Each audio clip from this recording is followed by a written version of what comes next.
අද හරිම ලස්සන වැහිබර දවසක්.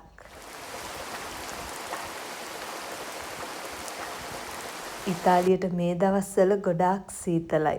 ඉතින් මට හිතුණා ශරීරයට හිතකර විදිහට සැර නැතුව ඉස්ස එකක් රසයට තෙල් දාන විදිහ ඔයාලට ගේන්න ඕන කියලා. ඉතින් මේ තියෙන්නේ ගෙවල් රත් කරන එක විදිහක්. ඉතින් ඉස්ස ටික මම හොඳට දැන් සුද්ධ කරගන්න තමයි හදන්නේ.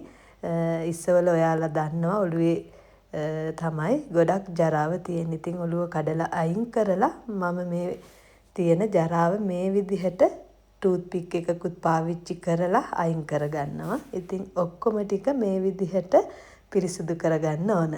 ඉතින් ඊට පස්සේ මම මේකට අවශ්‍ය අනෙකුත් දේවල් ලෑස්ති කරගන්න තමයි හදන්නේ. මම ඉස්සෝ කිලෝ 1යි ග්‍රෑම් 200ක් අරගෙන තියෙනවා. ඒකට මම ලොකු ලූණු ගෙඩි 3ක් කපලා අරගෙන තියෙනවා. ඉතින් ලූණු ටිකක් වැඩි වුණාම ඉස්ස එක තවත් රස වෙන නිසා මම චුට්ටක් ලූණු වැඩිපුර අරගෙන තියෙනවා. ඊට පස්සේ සුදු ලූණු, කරඳ මුංගු, කරාඹු නැටි, ඉඟුරු හොඳට චොප් කරගෙන තියෙනවා. රම්පේ කරපිංච, අමු මිරිස් කරල් 5ක් විතර අරගෙන තියෙනවා. ඊට පස්සේ අපි හොඳට මේ ඉස්ස එකේ වතුර පෙරා ගන්න ඕනේ. ඉතින් මම වතුර පෙරණ එකට දාලා වතුර හොඳට පෙරුණට පස්සේ කහ කුඩු තේ හැඳි කාලයි, ලුණු තේ හැඳි කාලයි, ගම්මිරිස් තේ හැඳි කාලක් දාලා මේක හොඳට චුට්ටක් අනලා පැත්තකින් තියාගන්නවා. ඉතින් ඊට පස්සේ අපි සෝස් පෑන් එකක් ලිපේ තියාගෙන ඒකට මම ඔලිව් ඔයිල් චුට්ටක් දාගන්නවා. ඔයාලට පුළුවන් කැමති ඔයිල් එකක් මේ සඳහා පාවිච්චි කරන්න. ඉතින් ඊට පස්සේ තෙල් එක රත් වුණාට පස්සේ මම මේකට අබ තේ හැඳි කාලක් විතර දාගන්නවා.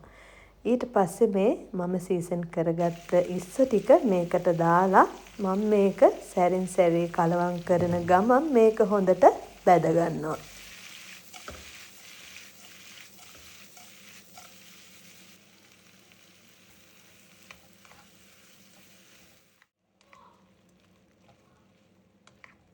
දැන් ඔයාලට පේනවා ඇති මගේ ඉස්ස එකේ කලර් එක චේන්ජ් වෙලා තියෙනවා.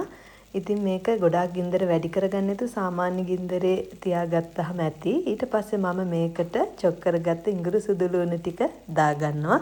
ඒත් එක්කම රම්පේ කරපිංච ටිකක් දාලා මේක හොඳට කලවම් කරගෙන විනාඩියක් විතර ආයෙත් මේක තෙලේ බැද ගන්නවා.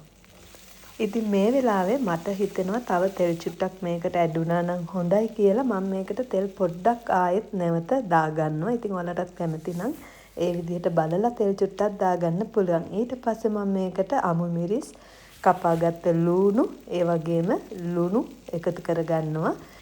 දිය කරගත්ත සියඹලා බික් 3ක් මම එකතු කරගන්නවා. ගම්මිරිස් මම මේ වෙලාවෙත් ටිකක් එකතු කරගන්නවා. ඒත් එක්කම කෑලි මිරිස් එකතු කරගන්නවා. ඔයාලා රස අනුව ලුණු එකතු කරගන්න. ඉතින් කෑලි මිරිසුත් සැරට කන්න කැමති කෙනෙක් නම් ඔයාගේ ප්‍රමාණයට එකතු කරගන්න. ඔයාලා දන්නවද අමු මිරිස් කොළ වලින් ඉස්සෝල සැර බාල කරගන්න පුළුවන් කියලා? ඉතින් කමෙන්ට් එකක් දාන්නකෝ. දැන් මම මේ කොළ ටික කඩාගෙන පිරිසිදු කරලා ඉස්ස එකට එකතු කරගන්නවා.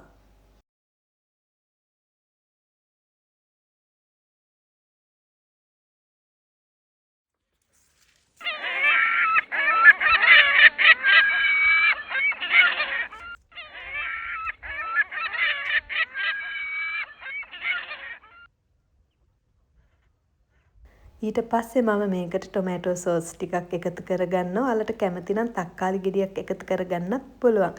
ඉතින් ඉස්ස එකේ සැර බාල කරගන්න මම මුරුංගා පවුඩර් එක එකතු කරගන්නවා. ඉතින් ඔයාලට ෆ්‍රෙෂ් කොළ තියනවා නම් එකතු කරගන්න. මේක තවත් රසයි. ඉතින් ඒ වගේම ඇඟටත් ගුණයි, සැරත් අඩු වෙනවා. ඉතින් ඊට පස්සේ දැන් නම් මගේ ඉස්ස එක මම හදාගෙන ඉවරයි. මේ වෙලාවේ මාරම සුවඳයි. ඔයාලත් මේ විදිය try කරලා බලන්නකෝ. මාරම රසයි. ඒ වගේම සැර නැතුව ඇඟටත් healthy විදිහට මේ විදියට හදාගත්තොත් ඔයාලට රස බලන්න පුළුවන්. ඔයාලත් ඉස්ස හදන විවිධ ක්‍රම තියෙනවානේ. ඉතින් ඒවත් මට කමෙන්ට් දාගෙන යන්න. ඒ වගේම අදත් මාව බලාගෙන හිටියට ඔයාලට ගොඩාක් ස්තුතියි. එහෙනම් තවත් රසවත් රෙසිපි එකකින් අපි ආය හම්බෙමු. ගිහිල්ලා එන්නම්. bye.